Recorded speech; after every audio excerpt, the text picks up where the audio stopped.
people who were civilians before they became fighters so that they could have something to eat. And you know, we need a completely different direction where, you know, we provide people a means to get something to eat rather than bombing them. And I think it is entirely possible that we can get there. We think we haven't done much as a peace movement, right? But we prevented the Iraq War being legal. We made it illegal, which is leading to all of these charges and more in the future. We exposed the lies very quickly. We brought the public around even though nobody represented the public in government. And we prevented thus far a war on Iran, largely by exposing the very similar lies about Iraq.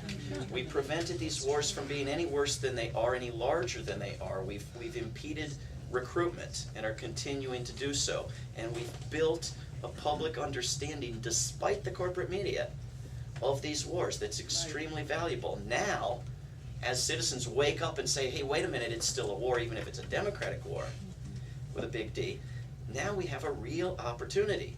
And the peace movement has come together around the idea of protesting next month. And October 5th is a day to be in Washington, D.C., if at all possible. It is a weekday, it is a Monday, there will be events the preceding weekend, but it is a day to join me in the beautiful experience of Washington, D.C. jail cells, because we are going to try to nonviolently put a wrench in the machine. And October 17th is a day for events everywhere, and other days around that period are days for events everywhere protesting these wars in Afghanistan and Iraq and Pakistan, no matter who's running them. And if we can really wake people up to that, I think we can maybe find a real payoff from what we've been doing for the past 8 years. Yes, sir. Yeah. Ahmed Karzai, if I'm not mistaken, has a brother or a relative who is a warlord and funds his army through the production of opium poppy, which turns into heroin, which we've been protecting, by the way.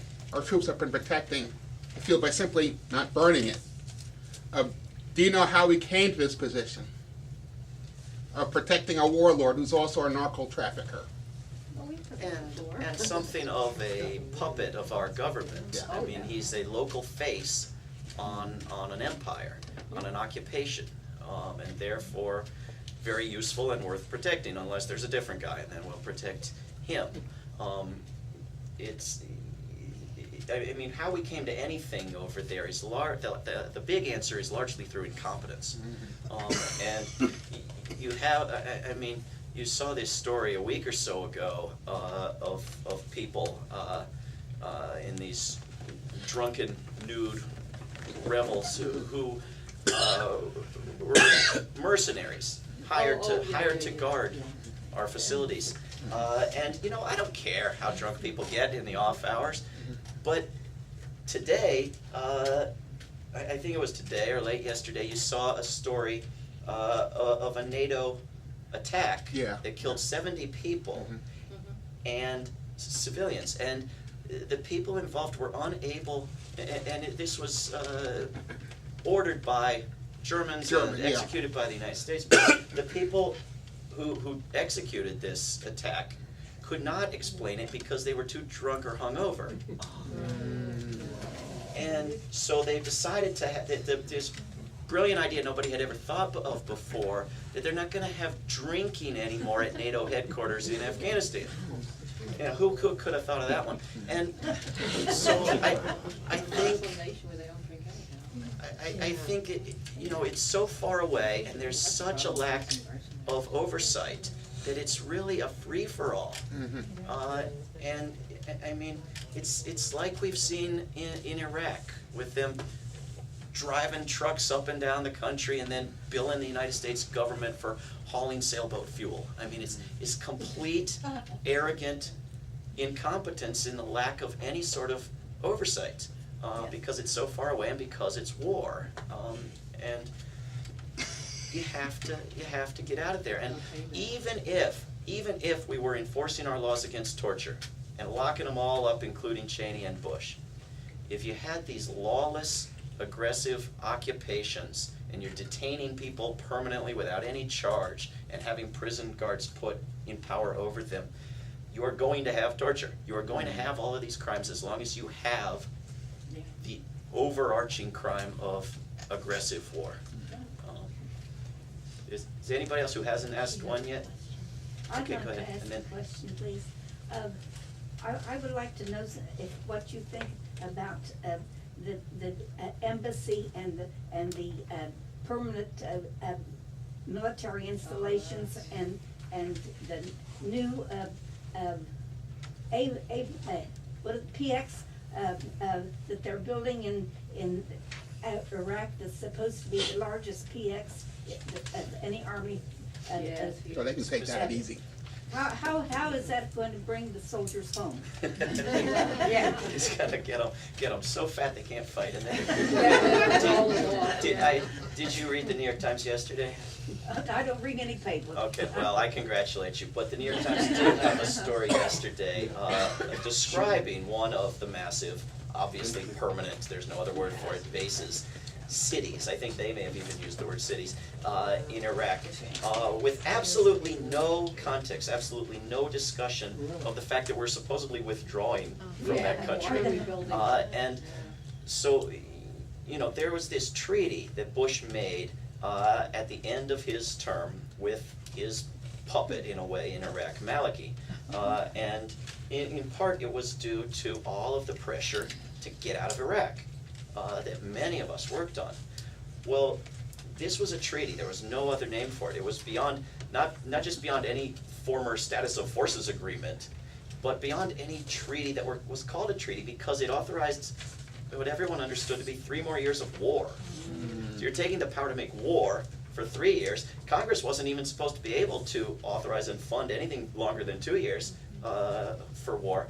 You know, we were not to have a standing army, much less an army, you know, all over the globe permanently. And so Senator Biden, forget where he is now, but Senator Biden introduced a bill that said Congress isn't going to fund the occupation of Iraq unless this thing is brought to the Senate for ratification.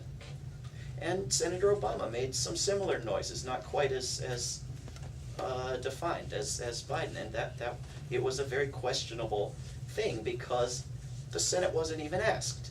And the parliament in Iraq was asked in detail, and the media in Iraq. This is a devastated hell that most educated people have fled. This is the worst place to live in the world. And their parliament is insisting on having a say, and their media is informing the public completely on what's going on. And we're reading English translations of the Arabic translation of the treaty on blogs, right? And so they come up with this treaty, and the parliament approves it only if the Iraqi people get to vote it up or down by July 2009. And here we are, September, and they haven't. And everyone understood, nobody disputed that the vote would be no, get out now. So they built into the treaty, if this treaty is ever rejected, it's good for 12 more months. So that meant if they had the vote at the last possible minute, which was this past July, then the occupation would have to completely end by next July. If they have it this coming January, as is thought may happen, then the occupation will have to end by the next January. If they don't have it at all, then the treaty still says that the occupation has to end by that following December. So, yet we have top generals openly saying, no, we're not leaving. In fact, Maliki came to Washington a few weeks back, and I asked the most progressive journalists I knew, for God's sake, ask him about this situation, about the vote on the treaty, about the treaty itself, about what's going to happen to his country. Well, the closest I came was to have a so-called progressive journalist go and ask, so what if, as we're hearing, troops stay a few more years beyond 2011, is that going to be okay with you? And he said, yeah, sure. I mean, that'd be okay. I think we can work things out. And then everybody claps themselves on the back for having made news with this. Well, they didn't even, that's not making news when you haven't asked the question that the person in power has to be asked. you've